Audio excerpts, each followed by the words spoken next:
Fala pessoal, muito boa noite. Bom, que grande prazer a gente começar mais uma live aqui da Semana da Apologética. Vai ser um tempo muito especial. Hoje vamos falar a respeito de sentido da vida. Então, vamos entrando aí. Essa noite nós vamos falar sobre sentido da vida. Vai ser muito especial, vai ser muito legal. E a gente vai contar com a presença aqui de um amigo também muito especial para nós, Marcos Madaleno, um amigão meu.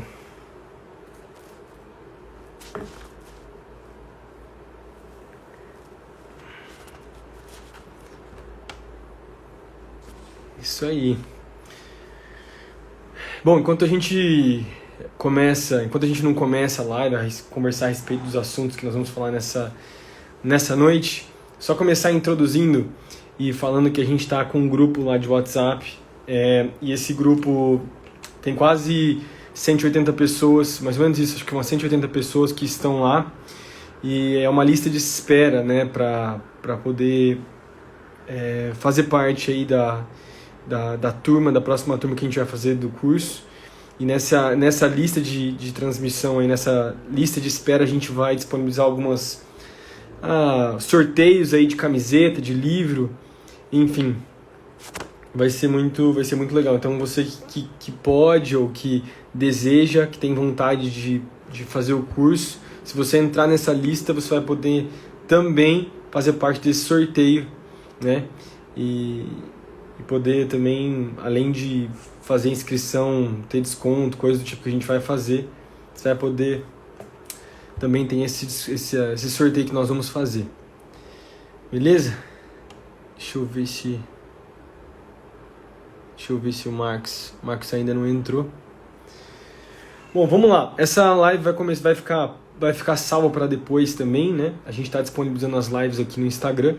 E o tema da live que nós vamos tratar nessa noite é sobre o sentido da vida. Nós falamos na semana passada sobre cosmovisão. A gente está passando essa semana inteira da apologética falando sobre os pilares da cosmovisão, e é exatamente isso que a gente fala no curso. No curso a gente trata a respeito dos pilares, a gente fala sobre origem, a gente fala sobre sentido da vida, propósito, depois a gente fala sobre moralidade, né? E depois destino. E cada um desses pilares a gente entra, e cada uma desses pilares nós temos aí em torno de 2 a 3 aulas sobre cada um desses assuntos. Nós já tivemos 2 turmas que fizeram esse curso. Foi uma turma com mais ou menos umas 50 pessoas, a outra turma com 60. Foi muito legal a experiência de fazer a turma o ano passado, de fazer o curso o ano passado. Então eu tenho certeza que vai ser muito legal. Além disso, pessoal, a camiseta, que tem muita gente que fica me perguntando, né? Por exemplo, essa aqui que é anti-aborto, não sei se dá pra ver. Também nós vamos fazer o sorteio para quem está na lista lá de espera. Então, na lista de transmissão. Então você pode entrar no link lá da descrição e você pode então fazer parte. O Marcos já está aqui com a gente. Bom demais. A gente já pode começar então a nossa live. Fala, mano. Fala, mano, como é que você tá? Tudo bem? Tudo certo, e você? Tudo bem, graças a Deus. Que alegria estar aqui contigo. Demais, cara, demais. Obrigado por ter aceitado e obrigado por estar com a gente aí na noite. De coração. A honra e a alegria é minha, cara. Tenho certeza que tá uma semana corrida para você aí, né? Com certeza. Feriado, quando tem feriado, a gente acaba organizando tudo meio que antes, né? Para entrar já no feriado brasileiro, acaba emendando as coisas, né? Enfim. Mas obrigado aí de mais uma vez, de coração, por estar aqui na live, participar. Uma bênção para nós, especial. Bom demais estar aqui. A gente está aqui na correria pelo Velos, é um movimento que a gente está fazendo aqui de evangelismo e avivamento. Tem mais 20 igrejas que estão conectadas com a gente, mobilizadas para estar nas ruas, fazer atos de bondade. Tem sido uma experiência bem legal, está bem corrido, mas acabamos de vir do Alto de Páscoa. A igreja é uma força em movimento, né? Não para, né, mano? Vocês não para. Eu tava vendo, nossa, cara, quanta gente envolvida, né? Todos os dias da semana vocês fazem coisa, né? Foi de segunda até domingo, né? Então foi uma uma jornada aí, quase 50 mil pessoas passaram pela igreja e viram então sempre tem uma ênfase, né? Porque a história é a mesma, mas a gente às vezes traz algumas histórias bíblicas do Antigo Testamento até chegar em Jesus e tem sempre uma ênfase. Esse ano foi a ênfase da esperança. E aí a esperança em Moisés, em Esther, em Isaías, culminando na vinda de Jesus. E aí a paixão de Cristo, né? Nossa, que legal, cara. Vocês são inspiração. O Eleve, né? As necessidades, vocês são demais, cara. Inspiração demais para nós aqui em Londrina também. Mano, começar antes, a gente vai falar sobre alguns assuntos nessa noite. Essa live vai ficar gravada. Tem uma galera no grupo do WhatsApp que eu tava falando, né? Uma galera que tá na lista de espera para poder fazer. A gente tem um grupo aí de umas 180 pessoas que estão nessa lista de espera para poder até inclusive fazer o curso. E tem muita gente que faz faculdade, vai acompanhar depois a gente também na live, então vai ser muito bom. Mas queria começar te introduzindo aqui na live, né? Falando sobre quem é o Marcos Madalena, essa referência no Brasil aí, cara que já escreveu, acho que você tem 2 livros, dois ou 3 livros. Quantos Cara, livros você tem? Tem 2 que são mais conhecidos, né? Que é o Ministério com Jovens e o Creativice. Tem um sobre relacionamentos, que vem lá de trás, que é o Minha Vida Não é Cinema. Esse aí já tem mais de 10 anos. E tem um que eu escrevi que tem o conceito do Eleve, quando a gente lançou o Eleve, para alguém que é de fora, para alguém que está chegando, que é o Eleve Sua Vida, onde nós convidamos para uma proposta de uma vida que não seja só para cá, mas que seja para o propósito eterno de Deus. Essa é a ideia. Então são 4 livros. Demais. Os 2 livros que eu tenho é o Creativice, né, que é um livro muito bom, recomendo inclusive, né? Essa parte de criatividade, você é mestre nisso, né, mano? E do de Ministério de Vocês Jovens. mandam muito bem na criatividade também. Eu sempre dou uma olhada lá e eu nunca perco tempo. Ah, cara, mas vocês são referência. E o outro sobre Ministério de Jovens, também posso dizer, isso testemunho pessoal de como abriu a minha mente para muitas coisas. Então, assim, né, eu tô cuidando dos jovens faz quase 2 anos aqui agora, antes cuidava de adolescentes, né? Também se aplicava. E desde que eu peguei no material, vi o teu podcast também com o Douglas, né? Cara, nossa, foi muito bom para mim. Então, assim, demais. Mas queria te introduzir aqui, cara. Quem é o Marcos? Está pastoreando faz quanto tempo? Né? Fala um pouco sobre você, antes da gente falar os assuntos aqui nessa noite. Cara, eu sou casado com a Mariana, sou pai do Levi, do Samuel e do Pedro. Eu sou filho de pastor, sou goiano e me conectei com o pastor Carlito quando ele precisava de alguém para uma frente ministerial, que era o propósito. Ele precisava de alguém da comunicação e do marketing. E aí eu era esse cara que tinha uma agência de comunicação, comecei a atendê-lo ali de Goiânia e depois ele me convidou para vir para cá. E do marketing, da comunicação, eu já liderava jovens em Goiânia. Mas aí chegando na igreja da cidade, me mudei para São José, eu comecei então eu me tornei voluntário do Ministério de Jovens da igreja e depois de 2 anos assumi a juventude. Estou pastoreando jovens, deixa eu fazer as contas aqui, sem me entregar muito, desde 2007, então tem 15 anos que eu lidero a juventude. Eu fui ordenado pastor, lá em Goiânia eu já ia ser ordenado pastor, mas aqui recomeçou do zero. Aí eu fiz um mestrado em teologia e tal. E aí, então, eu fui ordenado pastor em 2011. Então, tem 11 anos de ordenação pastoral. E a história com o Ministério de Jovens, Pedro, ela acontece assim. Eu fui um adolescente que saiu da igreja. Então, mesmo com meus... Assim, teve um hiato sobre Ministério de Adolescentes na minha época... E depois isso se tornou uma ênfase para mim. Eu entendi que a igreja precisava olhar essa nova geração com novos olhos e trazer esse potencial para o reino. Muita gente se perde na juventude e volta depois que o casamento está com problema, que a carreira não deu certo, que está em dúvida, está em crise, e etc. Quando volta. Então eu entendi que essa fase não poderia ser perdida. Isso queimava no meu coração. Por isso eu fui voluntário já de cara do Ministério com Jovens, e para oferecer o que eu poderia oferecer de melhor ali, e me coloquei disponível. E daí se tornou, então, o chamado e depois acabei virando líder e pastor de jovens. E você cuida de todas as áreas de juventude aí, né? Sim, eu cuido de todas as áreas de juventude da igreja. Na época, a igreja sofria muito com o Ministério de Jovens, quando eu me tornei ali parte do ministério. Não fui eu que comecei essa mudança. O pastor Gilberto era o pastor de jovens, eu cheguei ali e me coloquei à disposição dele.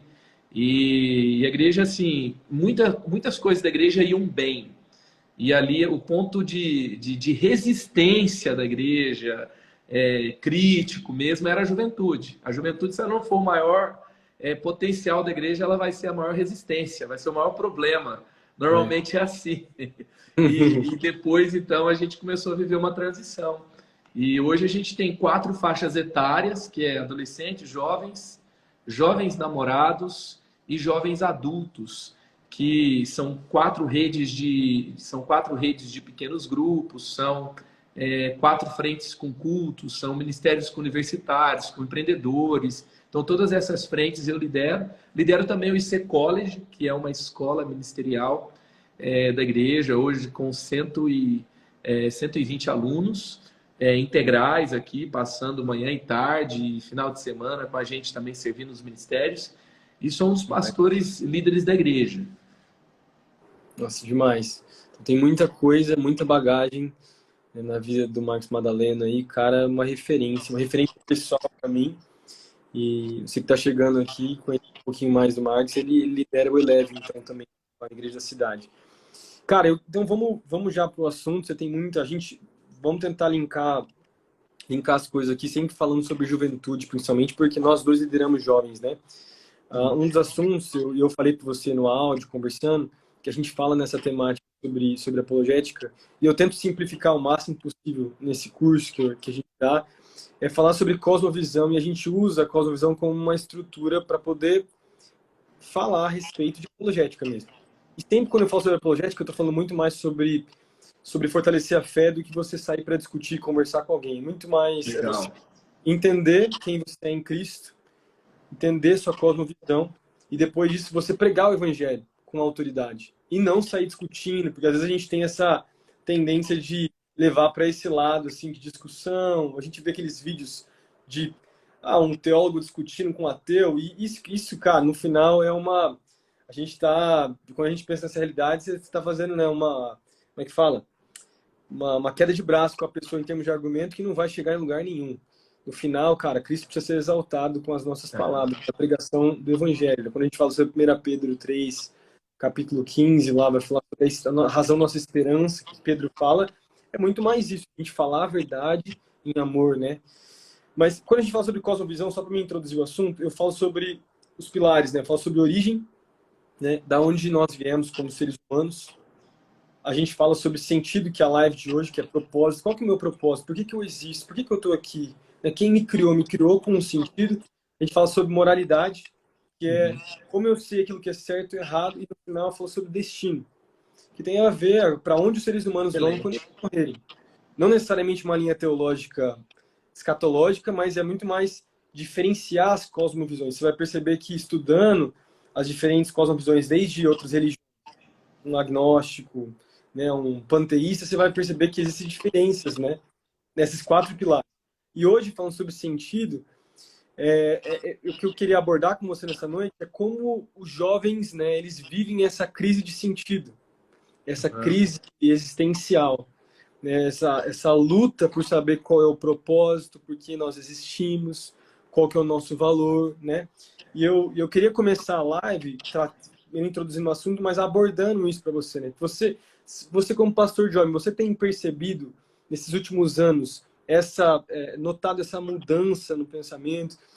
Como que tem sido para você olhar para a geração, para a juventude e perceber? Você acha que tem, talvez, qual tem sido uma das maiores razões, talvez, para a falta de sentido na vida dos jovens hoje? Depois eu vou linkar com Cosmovisão também. Show.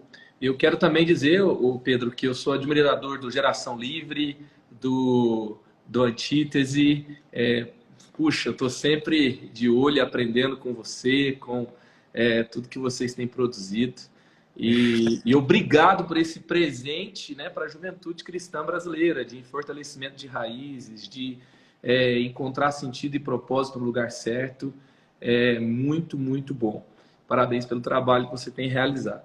E agora falando sobre a nova geração e sobre a perda de sentido e sobre o que a nova geração tem buscado, tem uma expressão. Então, quando a gente fala nova geração, primeiro, eu acho que a gente tem que situar que geração é, né? Então, eu acredito que a gente está falando da geração Z. Você se lembra do 11 de setembro? Uhum. Então, você não é geração Z, você é geração Y. Então, assim, eu gosto de definir a geração Z começando daí. Se você se lembra, você é geração Y. Se você não se lembra, provavelmente você é geração Z. E se você não sabe falar direito ainda, não pode entender o que está acontecendo na live, você é geração alfa ou C, ainda não estão definindo o que é. Então, aquela geração ali a partir de 2000, geração Z, galera que está aí hoje entre seus 22, talvez aí entre junior até uns 22 anos, né? Uhum. E tem uma questão que, assim, nós vimos as redes sociais entrarem. Talvez, eu estou um pouquinho antes de você, né? Eu vi os computadores chegarem para dentro de casa. A geração Y já era normal ter um computador pessoal em casa. Já a geração Y, ela viu as redes sociais chegarem. Viu a chegada do Orkut, do Facebook, do Instagram, do TikTok, etc. Já a geração Z, eles não sabem, não conhecem, não conseguem pensar no mundo onde isso não era real. É um mundo, eles são nativos digitais. E eles têm uma questão também. Eles, por causa dessa questão de uma explosão de informação, eles têm um pensamento de eles não sabem se precisam de uma autoridade sobre eles. Será que eles precisam de alguém? Porque, assim, muitas vezes a figura paterna, muitas vezes o papel de um professor foi trocada por um tutorial, por uma distração em um jogo, então eles se tornaram autodidatas. Eles não são tão idealistas como a geração Y. A geração Y acreditava ainda que se eles fossem bons o suficientes, o mercado iria recompensá-los. Agora, já a geração Z, eles já pensam o seguinte: o mundo está lascado. Então, a crise do terrorismo, a crise econômica de 2008, no Brasil a gente vê aí pós-2008, depois começa, então, depois de um boom econômico, começa a vir uma série de crises após outras, e também as instituições começam a perder o seu respeito, a sua autoridade. Então, há uma desconfiança muito grande, como se assim, as autoridades, as instituições não são confiáveis. E aí eles se tornam autodidatas e se tornam empreendedores, aqueles que buscam suas próprias soluções. E por causa da explosão de informação, nasce algo que diz respeito a uma ansiedade que eles carregam, que é o Fear of Missing Out, que é o medo de ficar de fora. Então, o maior ídolo da geração Z é o medo de ficar de fora. É como se eles tivessem que estar por dentro de tudo e assim eles pudessem ter o controle de tudo. Então, talvez um ídolo da geração Z é estar por dentro de tudo e ter o controle de tudo. E daí vem uma grande ansiedade, daí vem uma grande frustração, daí vem também, eu acredito, uma grande perda de sentido.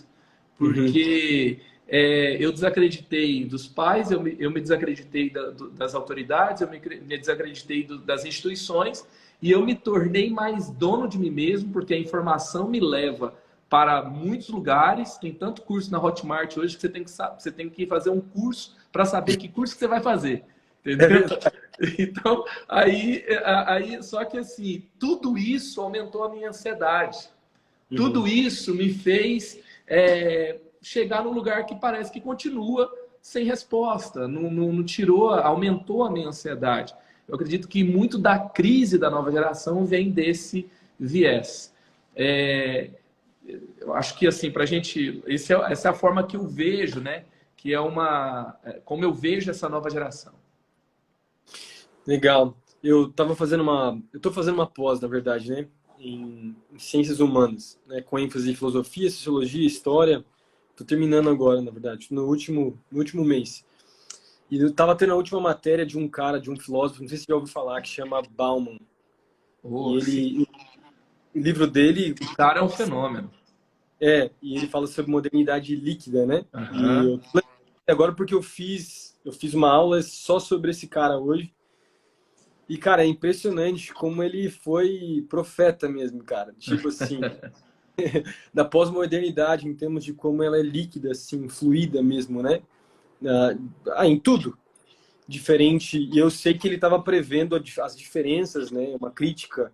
Ele era um filósofo marxista, não revolucionário, mas a ideia dele de como a vida do jovem, por exemplo, o pós-moderno, é pautada em coisas muito flexíveis. Ele se doa, ele se entrega, essas coisas que você está comentando agora também, dele mudar de qualquer maneira, ele não precisar de raízes nunca, né? Ele troca de trabalho, ele é muito individualista, né? E na expressão, né? Ele não tem, é uma responsabilidade não mais universal, mas individual. O que eu quero para mim, o que eu devo fazer? E isso aponta, isso afeta diversos aspectos, né, da vida humana e da sociedade, assim, de maneira geral. O jovem Aham. é assim hoje. Então, ele está em busca da sua liberdade, ele está em busca de quais são os seus anseios, quais são as suas vontades, quais são os seus sentimentos. É isso que traz sentido para ele, né? E eu entendo, né, que essa divisão é muito importante que você falou, da gente olhar, e agora como pastores de jovens, a gente pastoreia várias gerações, né? Eu cuidava de adolescentes, cuido de jovens agora. Cada geração tem um desafio, cada geração tem uma maneira de enxergar essa realidade e de receber influências de fora. Mas vai haver uma diferença, a visão, talvez, do evangelho, o que o evangelho nos ensina a respeito do sentido da vida, né? Dentro da cosmovisão cristã, né? Que Cristo é o centro, Cristo que nos dá sentido, Cristo que nos dá esperança, Cristo que não... Né? Porque mesmo esse filósofo que eu falei agora, ele era um pessimista, era um filósofo Aham, pessimista. extremamente pessimista.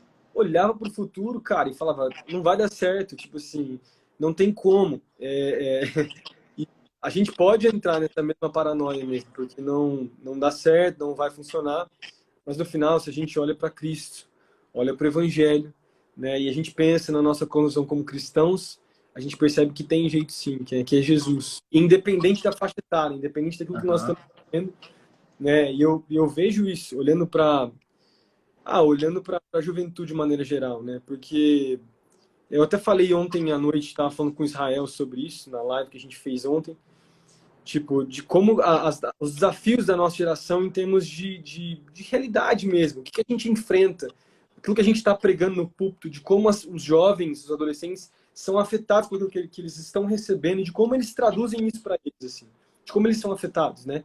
Então, se a gente colocar o foco em Cristo, eu sei que é lógico que uma geração que está recebendo, vai sendo transformada assim pelo Evangelho, e o poder do Evangelho de vir e mudar, trazer o sentido na vida do jovem, mas de como isso se traduz, né, em termos culturais. Sei lá, eu estava pensando até na nossa live aqui, eu estava falando sobre o testemunho, a história que eu estava contando ontem. Eu fiz um post aqui e eu falei ontem também sobre isso, que era sobre hedonismo, era sobre prazer. E eu estava falando sobre como a nossa geração ela exalta o prazer acima de tudo, exalta, né, os desejos, como as músicas demonstram isso, como né, e eu tive muita crítica, cristãos que estavam assim, curtindo, gostaram do post, mas muita gente que não curtiu também, que não era a favor, não gostou, até cristãos que viram. Mas isso mostra só a nossa realidade, como essas coisas tão supérfluas trazem um sentido para nossa geração, né? Para os jovens, as pessoas que a gente, à nossa volta, para nossa juventude, e de como é importante a pregação do evangelho, né? Uhum. Enfim, acho muito legal. E o fato que você falou sobre a divisão de gerações, isso também acho que é muito, muito importante para nós. Legal. Não sei se você quer falar mais alguma coisa, mas não vou fazer outra. Uma coisa que você disse, né, sobre a questão do hedonismo, a questão da identidade, e uma questão que está muito clara na geração é que como os desejos e vontades se tornam acima de fundamentos, que o Bauman fala que a nova geração, ele estava falando ainda de uma geração Y ali, né? Mas ele estava Uhum. falando que essa geração que ele chama de pós-moderna, ela substituiu os valores, os fundamentos e não colocou nada no lugar. Ela tem exato. um anseio por destruir os fundamentos, mas não precisa colocar nada no lugar, porque ela não quer se prender a nada. Então, antes até havia aquela coisa assim das tribos, né? Então tinha a tribo a galera que era meio skatista, a galera que era meio emo, e hoje assim é tudo isso dentro de uma pessoa só, né? É, Então, inclusive, hoje o budista, o hinduísta, o cristão, o islâmico, está tudo dentro da pessoa só. Eles acham que é possível ser tudo ao mesmo tempo, porque o que está sustentando não são fundamentos, são desejos. E aí a é, identidade se torna, ao mesmo tempo, acima da verdade. Então, é, assim, a nova geração busca identidade acima da verdade. O nosso é, desafio é a verdade construir identidade, que é é, algo que é por isso que a palavra tem que ser pregada. E eu gosto muito de olhar, Pedro, e olhar como João olhou, porque nos tempos ali do Império Romano, a nova geração também era vista como despreparada, como ingrata, como é, ansiosa. Você vai ver textos antes de Cristo falando sobre a nova geração e com aquele olhar assim, o mundo não vai ficar bem se ficar na mão desse pessoal aí. Esse pessoal não tem é. condições, nós somos mais fortes do que eles. Eles são Uhum. despreparados para economicamente, socialmente liderar. E João ele olha com um olhar de protagonista e não de comentarista. Ele olha e Uhum. fala: jovens, vocês são fortes, É, vocês já venceram o maligno e o poder de Deus está em vocês. Então ele é, afirma algo que o mundo não afirmava sobre eles. E eu sempre gosto de olhar para a nova geração e perceber esses são os desafios. Agora, quais são as oportunidades? Porque tá bom. Qual é o problema se uma juventude que ama o prazer? O problema é que eles vão seguir os seus próprios desejos. Mas qual é o uhum. problema de uma fé que só prega disciplina? Uhum. Porque quando você lê o DNA do Nazireu, do Luengo, e ele foi um cara que restaurou a paixão de uma nova geração por Jesus. É, eu li Ele criou um recentemente. movimento, né? O Decol, que ele fala isso, ele fala assim: se a disciplina for o exemplo, for assim o padrão, os fariseus eram referência. Uhum. Agora, se a afeição, na verdade, por Jesus for o foco, se o relacionamento, aí nós encontramos um caminho.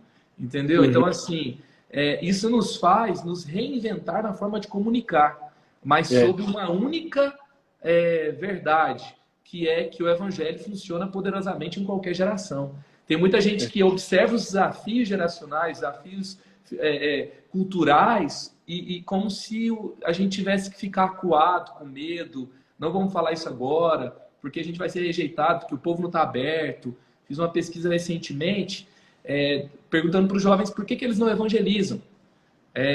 E aí, 25% diz que acredita que as pessoas não estão abertas. Ou seja, as uhum. pessoas vão rejeitar o que eu estou falando. Então, e 35% não se sente preparado. Então, assim, é como se eu preciso me preparar demais, porque o evangelho que eu creio não é consistente. Então, É, enquanto a gente olhar o evangelho como que eu vou dizer, com esse complexo, uhum. se a gente não acredita, o que vai acontecer?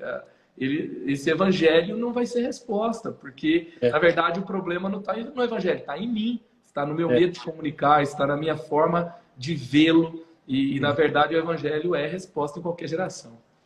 E a gente vai acabar pregando um falso evangelho, né? Que o apóstolo fala. Exatamente. Quando a gente for compartilhar desse evangelho, a gente vai compartilhar de um evangelho que não é aquilo que a Bíblia nos aponta e nos ensina, né? Eu falo isso, agora falando sobre igreja local, porque também é uma dificuldade muito grande aqui para mim, né? A gente está voltando com os trabalhos depois da pandemia, e, cara, é fato, todas as igrejas sofreram na pandemia. Eu não sei como é que tá para vocês, né? Assim, falo de trazer de volta a galera, assim, de ter força novamente. Muitos ministérios que nós tínhamos desde evangelismo, cara, tá sendo, assim, um desafio para nós. É muito legal ter, por exemplo, velos mesmo de evangelismo, que é uma pauta que a gente tem falado bastante também, né? Evangelismos noturnos que nós fazíamos, a gente está voltando em peso. Sexta-feira a gente vai nas baladas, em vários lugares, Legal. compartilhar, pregar. A gente fez também ações sociais. A gente tem se movimentado nesse sentido. Mas de como também existe... a gente caiu nessa comodidade, né, como cristãos, né? A gente caiu nesse lugar confortável, né? E a juventude precisa perceber isso. Agora, voltando para o lance sobre sentido que a gente está falando nessa noite, todos esses aspectos que a gente falou aqui já, sobre liberdade, sobre vontade, sentimentos, emoções, todas essas coisas que a gente ficou falando aqui agora, né, que são respostas. Talvez a gente poderia dizer o que é sentido para o jovem que não conhece Jesus. São todas essas coisas. É legal a gente perceber que no final essas coisas não vão se sustentar, né? O Uhum. prazer não vai durar, a Uhum. vontade ela não vai acontecer eventualmente. Se um sonho for o sentido da vida, né, a resposta final do viver, cara, aquilo vai acabar, né? Tudo vai passar. Se for um amor, né, falo, um relacionamento, o sentido da vida, isso também vai passar, vai haver frustração, porque no final, o único que não vai nos frustrar e o único que vai completar esse sentido é Cristo, né? É Jesus. Eu não tenho como. Uma vida de propósito, uma vida de sentido, você só encontra em Cristo. E falando agora de maneira comparar as cosmovisões, quando você olha para as religiões, você olha para todas as filosofias, e agora é muito comum a gente olhar para os artistas e pessoas no âmbito secular, existe meio que um panteísmo filosófico, uma vida onde você um gnosticismo, né, onde você acaba sendo um sincretismo religioso mesmo, né? E o sentido perde, você não tem, quando você tem um Deus pessoal que te ama, que você entende que você tem relacionamento com ele, se torna muito supérfluo, você não sabe realmente o que Deus tem para você. Uhum. E no cristianismo, em Cristo, nós temos certeza, não só de que nós somos salvos em Cristo Jesus, mas também de que existe um propósito e um sentido nas nossas vidas, né? Tem implicações muito grandes para essa ideia do próprio Deus cristão que nós vivemos, né? De algo muito pessoal, de algo muito de um relacionamento, né? De um evangelho que é relacional, né? De um cristianismo que é relacional. E isso é muito legal. A gente sempre fala, comparando as cosmovisões, de como o cristianismo ele é único nisso, Uhum. né? Enfim, não sei se você quer compartilhar alguma coisa aí, mas senão já vou partir para outra pergunta aqui para você que eu tenho para essa noite. Mas é muito legal a gente ver, entender essa realidade toda. Não sei se você É, quer falar. o sentido que o cristianismo oferece é realmente único e a nova geração está gritando por isso, né? Uhum, E eu acho que é muito importante a igreja construir pontes, porque toda alegria que não está em Jesus, um dia ela vai decepcionar. uhum, E nós temos que deixar as pontes para mostrar como as pessoas podem nos encontrar para encontrar esperança, né? Como eles podem encontrar a igreja, como eles podem encontrar pessoas que estão falando de forma saudável sobre fé. A gente tem isso muito claro, porque, na verdade, é, até assim, discute-se hoje em dia sobre a perseguição religiosa, né? E a pior perseguição religiosa é aquela que é por justa causa. uhum. Aquela que onde os cristãos estão falhando na sua forma de acolher, na sua forma de compartilhar o evangelho, na sua forma de responder sobre a esperança que eles têm. E Uhum. nós somos o povo que descobriu o sentido da vida. Não faz sentido a gente ficar oferecendo para as pessoas acusação e julgamento. Se o evangelho é boas notícias, acusar o pecador e julgar o pecador e mostrar o quanto eles estão perdidos e sem esperança, não é boa notícia. Boa notícia Exato. é mostrar o caminho, estabelecer as pontes. Agora, assim, se a gente começa a fazer isso, parece que a gente tem um evangelho fraco que a gente precisa defender, né? Senão ele Uhum. vai se perder e que a É, gente responde apenas de uma forma reativa, porque a gente está ferido e agora quer atacar todo mundo, e mostra que a gente não tem sentido e não tem esperança. é. E agora a gente responder como ponte sempre vai mostrar para quem deseja saber o caminho como encontrar esse ambiente onde a fé é saudável e pode ser compartilhada para todas as pessoas. Amém. Isso aí. Demais. Mano, falando, para quem está entrando agora aí, a gente está falando sobre o sentido da vida, estamos falando sobre o sentido da cosmovisão do cristão, né? E olhando para a nossa realidade, da nossa juventude, o que você acha que mais, talvez, tem feito os jovens esfriarem, assim, espiritualmente falando, né? Deixarem e até deixarem a fé mesmo, né? Apostatarem assim mesmo. Qual uma das razões? Porque eu creio que o sentido mesmo da vida de propósito em Cristo tem tudo a ver com isso, né? Quais você acha que tem sido uma das razões para isso ter acontecido? Eu acredito que a superficialidade dos ambientes de fé das igrejas, isso é algo que, se tem pouca raiz, então eles vão sair. Eu acredito que a igreja, muitas vezes, ela responde ou de forma liberal ou de forma religiosa. Então, o religioso quer controlar o que não entende. O Uhum. liberal quer colocar a agonia humana acima da verdade. Ele quer Uhum. compreender tanto o problema humano que ele libera para que eles busquem respostas onde não há resposta. Então, eu acredito que nenhuma coisa nem outra é resposta. Então, essa forma da igreja tratar os dilemas de hoje tem jogado muitos jovens para fora. Uhum. Outra coisa que eu acho que faz a juventude se esfriar, no sentido de superficialidade, às vezes a superficialidade, ao meu ver, é o excesso de uma coisa só. Então, tem muita igreja que fala, não, a gente tem que ensinar a palavra, mas se torna um ensino frio, se torna um ensino que não tem experiência com o Espírito Santo, não tem a prática dos dons espirituais, não tem discipulado, não tem vida na vida, não tem comunhão, não tem É, aquela coisa leve, né, de levar a vida cristã uns com os outros e tal. Então, aí no outro lugar fala, não, a gente tem que experimentar o poder de Deus e tal, mas não tem ensino bíblico, não tem Bíblia, não... E aí, assim, fica um excesso de uma coisa só. E a superficialidade, às vezes, está tanto no ambiente que é só dons e manifestação de poder e não tem palavra, quanto no ambiente que só tem ensino da palavra, mas não tem a outra parte, né, que é tão importante da fé. Então, às vezes, é aquela coisa muito dualista, né? É isso ou aquilo, é pegar ou largar. Igrejas muito incompletas naquilo que a fé cristã oferece como um todo. E acho que uhum. muita coisa do esfriamento também vem dos escândalos, né? Lá em Mateus 24:12, né, quando Jesus fala assim, o aumento da maldade vai ser tanta, né, que o amor de muitos vai se esfriar. E aí nesse mesmo texto fala que muitos vão se escandalizar, porque Uhum. e esse escândalo vai pegar quem? Vai pegar os fracos na fé, quem não tem enraizamento. Outra Uhum. coisa, né, de Hebreus 10, que vai dizer, de Hebreus 10:25, fala, olha, não deixe de se reunir como igreja, como é o costume de alguns, ainda mais que você está vendo que está se aproximando um dia, o dia final. Então, quanto mais se aproxima, pior fica.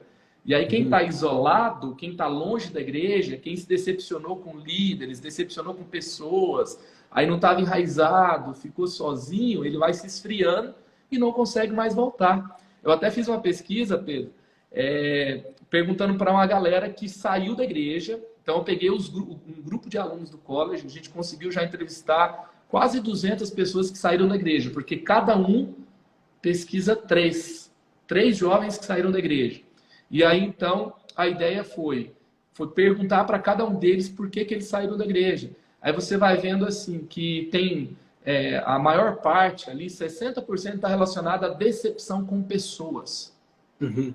Mas tem 20% que está relacionado a apenas eu fui me esfriando, me esfriando, me esfriando, e hoje eu não consigo mais voltar.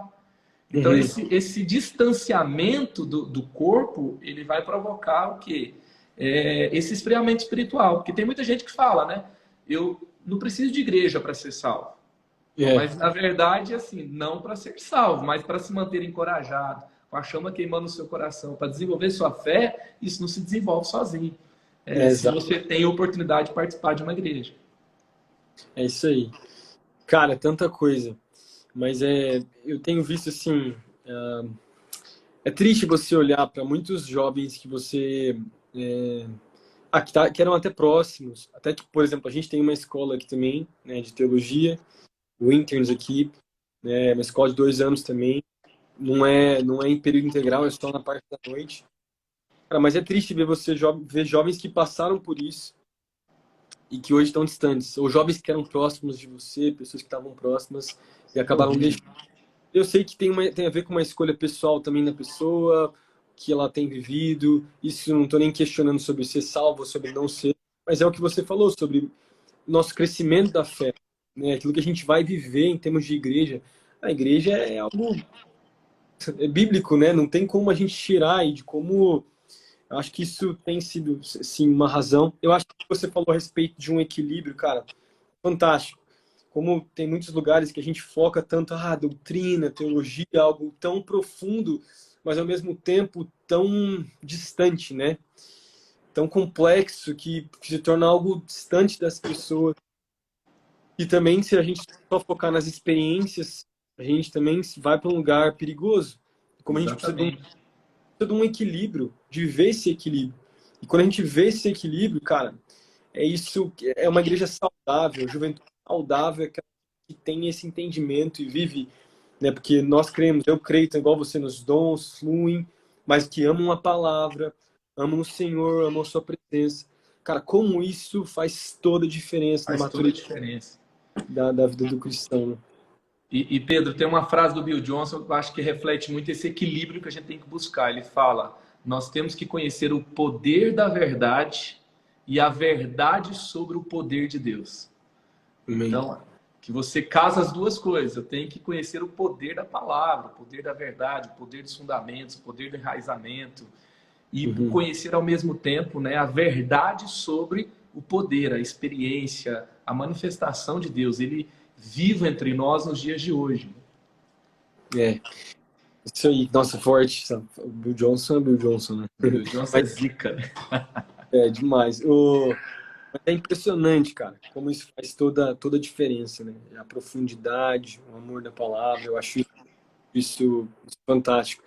E agora, voltando para a temática de sentido, eu acho que muitos jovens dentro da igreja acabam vivendo como jovens que não conhecem a Deus mesmo, né? Tem uma das aulas que a gente dá no curso, agora puxando o gancho até para o curso, né? Que chama A Raiz Ontológica do Evangelho. Uhum. A raiz ontológica do Evangelho. E basicamente o que eu trato, eu falo sobre como as filosofias desse mundo, as religiões, elas tratam principalmente em três pilares para o homem. Elas falam sobre sentir, falam sobre sentimentos, fala sobre o intelecto, né, os pensamentos, e fala sobre o comportamento. De que toda filosofia, tipo assim, você vai se tornar uma pessoa melhor, você vai realizar os seus sonhos se você conseguir ser mestre dessas três áreas.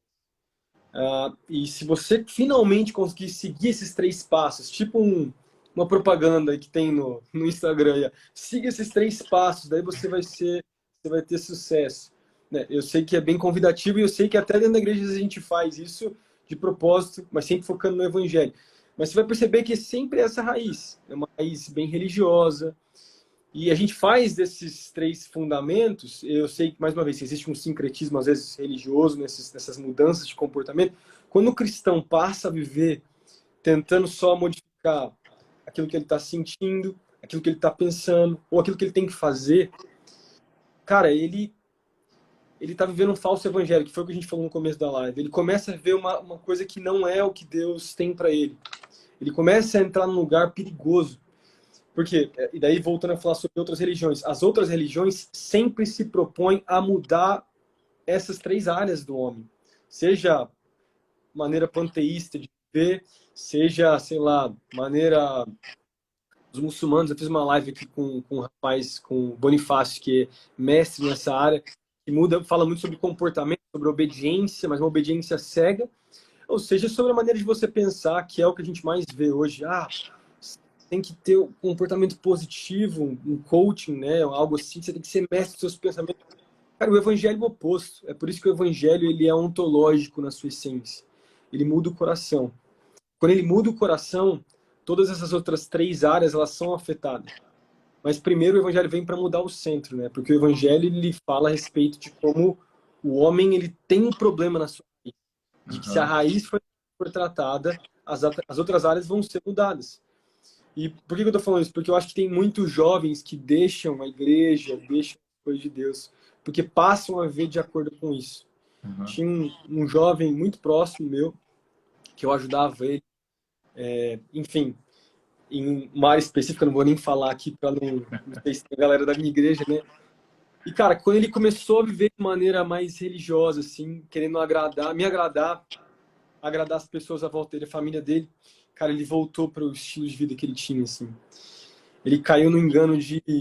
E a última conversa que eu tive com ele foi assim, eu te agradeço por tudo que você fez por mim, né, na área da sexualidade. Eu te agradeço por tudo que você fez por mim, por tudo que você...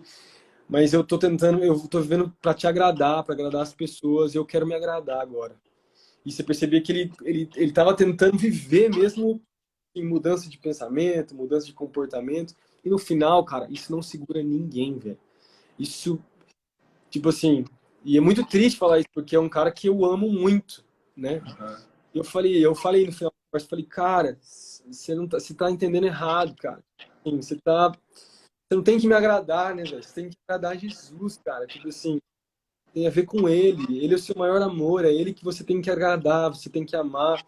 Enfim, eu tenho orado por esse jovem que eu amo muito, né? E que eu sei que Deus tem, eu creio nisso, né?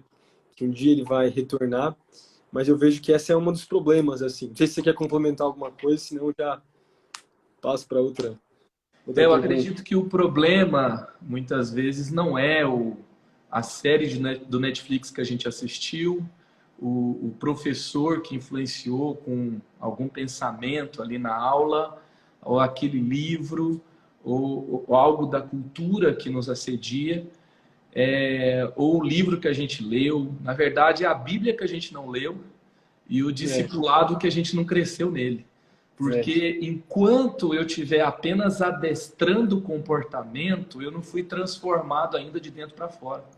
A é, partir do momento que eu for transformado de dentro para fora, aí mudou tudo, né?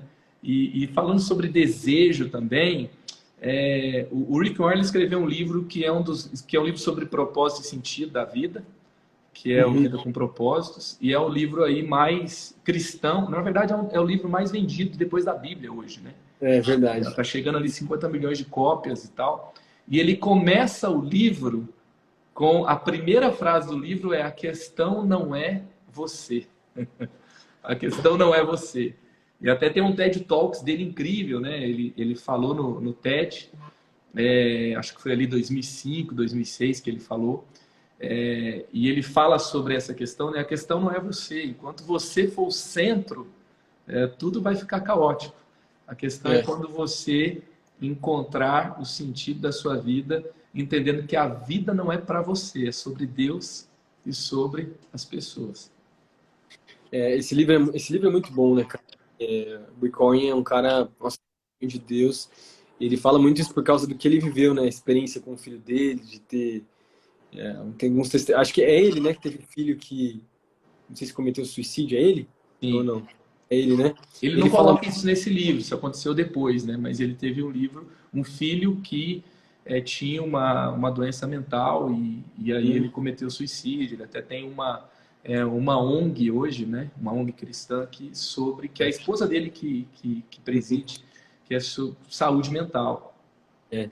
Eu lembro de uma série que fiz aqui sobre vida ou morte, tava falando sobre depressão, coisa tipo que eu assisti muita coisa dele. E é um cara que é um pastor que tem, poxa, referência nesse aspecto. Mas é demais isso. E é fato, cara, a vida cristã, quando você passa a viver, enxergar que não é sobre você, daí que ela começa a fazer sentido realmente, né? O sentido da vida cristã, cara, tem a ver com agradar a Cristo, viver para Ele e servir as pessoas, amar as pessoas, né? Isso é muito lindo e poderoso também, né, mano?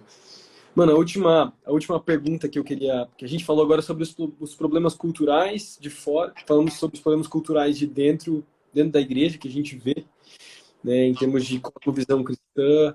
Cara, mas como que a gente consegue, talvez, direcionar, como mudar isso, né, na juventude, como a gente transformar isso, a gente, ah, sabendo que os jovens estão passando por isso, e eu sei que talvez tem líderes aqui de jovens, pessoas que estão aí na juventude, talvez vamos ver depois, como que a gente faz para mudar isso na juventude, né? Como a gente consegue, enfim, mudar, assim, trazer de volta os jovens para a Bíblia, não sei.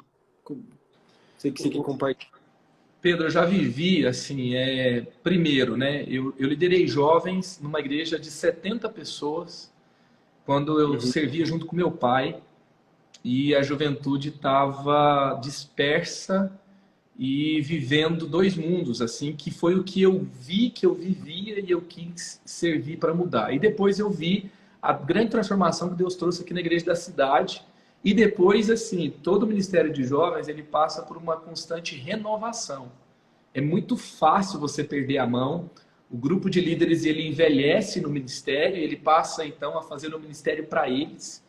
E aí vai perdendo a mão da juventude. E aí, o que eu vi que nesses processos de renovação, de encontrar o caminho para atrair e transformar a vida dos jovens, dos adolescentes, que realmente fez muita diferença. A primeira coisa é nós não vamos viver uma real transformação e um alcance da juventude sem oração.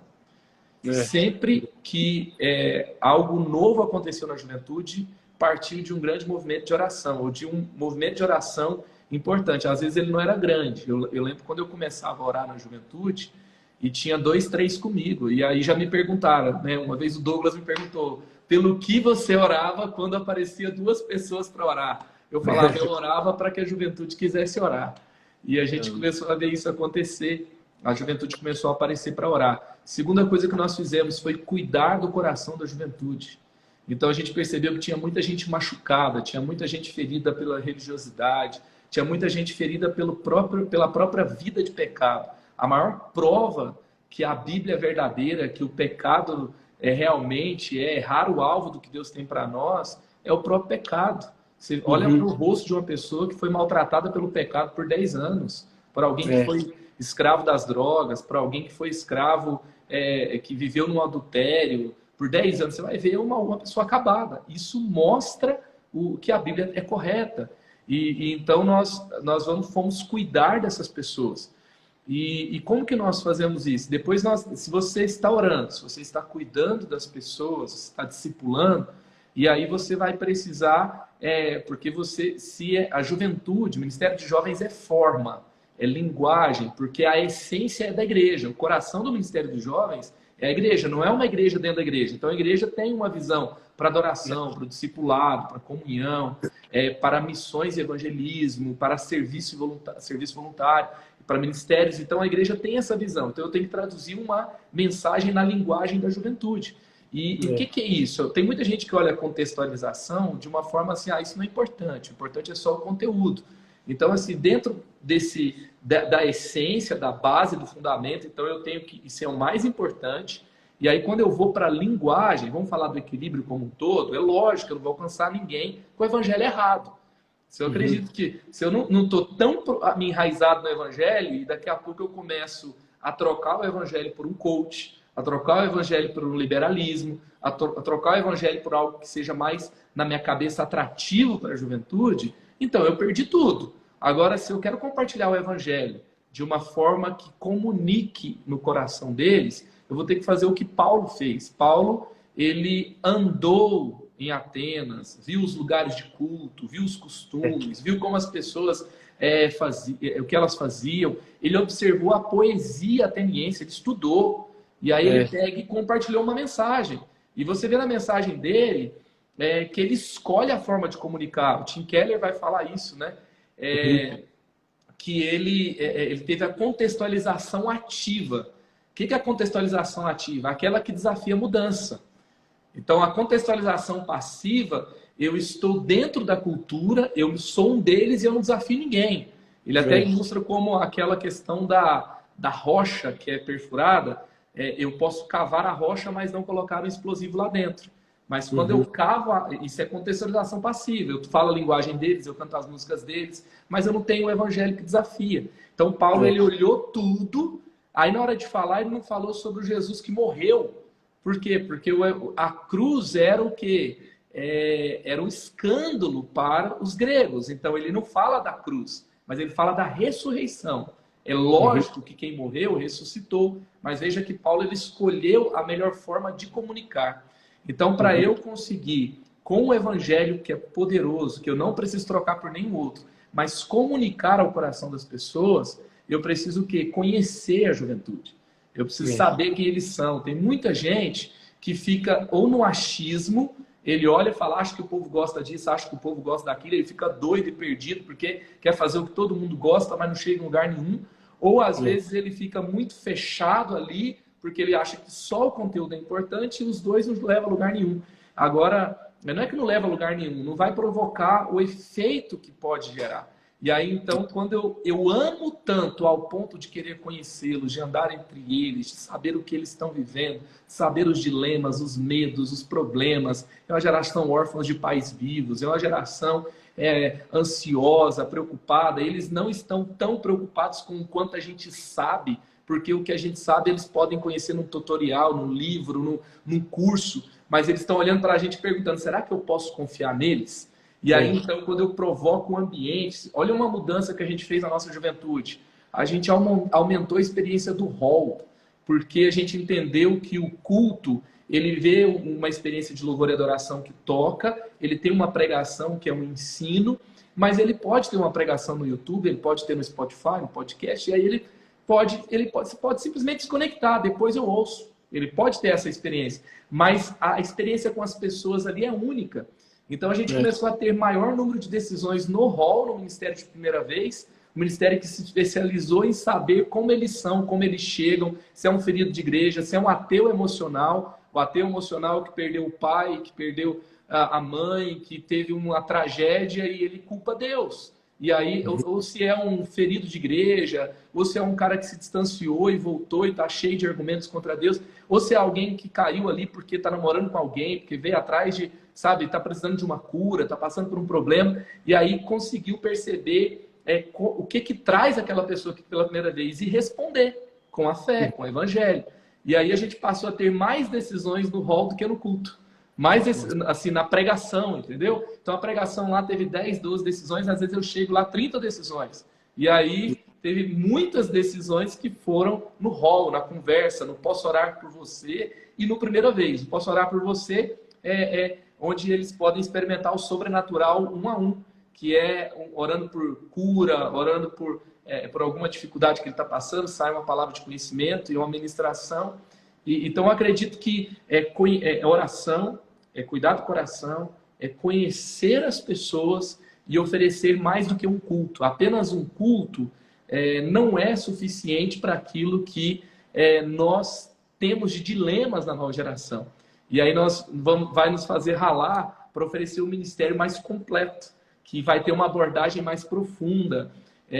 Por exemplo, uma das abordagens mais eficientes que nós tivemos aqui na pandemia não foi transmissão de culto online com luz, com iluminação, com chat perfeito. Na verdade, foi o Zoom que a gente colocava depois. Foi um treinamento de empreendedorismo, porque a galera estava perdida, a gente entendeu, a gente pesquisou lá e mostrou que eles estavam sofrendo com adiamentos. Eles não estavam com medo de morrer, eles estavam com medo de não viver. Então a gente estava ali tentando ajudar eles a empreender e etc. E também experiências de ação social. Eu vi um cara que a gente tirou de dentro de um quarto, trancado há mais de uma semana, que os pais estavam preocupados com ele, se estava vivo, se estava morto. Daqui a pouco, rapidamente, eles estavam aqui fazendo triagem, ação social, entregando cesta básica. E o moleque voltou a viver, entendeu? Então a gente conhecer o real problema e responder com o evangelho, isso é amar tanto que a gente contextualiza a mensagem. Eu acho que são respostas. Não sei se eu respondi de uma forma prática aqui, mas é como eu vejo que nós podemos ter resposta nesse tempo. É que é tanta coisa aqui que eu teria que sair anotando, assim, tudo aqui, ó. E depois, cara, para poder aplicar na minha juventude. A gente tem conversado, né? A gente tem tido alguns dilemas também locais, de voltar com os ministérios, mas a chave que você falou sobre oração, cara, é tudo, né? Como faz a diferença, né? Como faz a diferença. Recentemente a gente trabalhou com a nossa liderança aqui, que foi um negócio que meu pai, que é o pastor da igreja também, trabalhou com os outros pastores sobre revitalização. A gente revitalizar, e a gente deu diversas ideias, né? De mudanças e propostas, mas como essa noção de relacionamento faz toda a diferença. Como isso... Porque as pessoas, elas estão mais do que atrás de conhecimento, sei lá. Cara, o relacionamento é que segura uma pessoa na igreja. É a amizade, é a proximidade, é a vida. Sei lá, então acho que isso precisa ser Tanto que o nosso problema aqui maior está sendo trazer sim a galera para a igreja, mas as nossas células que nós temos aqui, né, a gente chama de célula, estão lotadas, estão cheias, tem dado muito certo. Então a gente tem dado uma ênfase muito grande assim nas nossas células, tipo as reuniões entre supervisão e ênfase também no evangelismo. Cara, mas nossa, muito legal, cara. Obrigado aí pela... Vou ter que rever isso depois para mim sair anotando. Vou ver se eu, sei lá, um dia a gente te ligo para você me passar mais algumas coisas aqui. Demais, cara. Que isso, mano. Quanta coisa mesmo. Obrigado aí de coração. Viu? Excelentes questões que você trouxe e reflexões. Muito obrigado por esse privilégio de poder ter esse tempo aqui com você e com a galera que está acompanhando a gente aqui. Tem uma galera perguntando, Pedro, sobre podcast, sobre livros, né? Sobre algumas coisas que a gente pode oferecer. Alguém perguntou um pouco mais sobre o hall, o que seria isso, né? Tem o podcast Creative-se, onde eu tenho falado sobre como se reinventar, como ter boas ideias. Um livro que fala sobre a leitura do nosso tempo de um cristão, você citou o Bauman, que é um cara que fez uma excelente leitura, mas é muito pessimista, né? Um cara que é bom para ler o nosso tempo, mas de uma forma mais protagonista e otimista, é o Erwin McManus. E ele escreveu um livro, Uma Força em Movimento, que é sensacional. Uma Força em Movimento. Esse livro é muito bom. O Tim Keller, ele é assim... Tim Keller, você deve citar ele toda hora aí, né?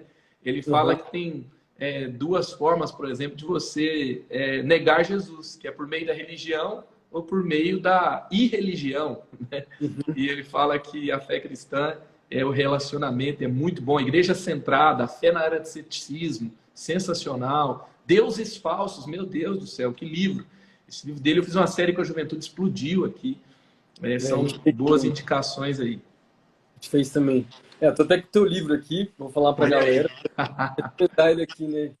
Creative-se, cara, esse livro aqui é muito legal, muito prático.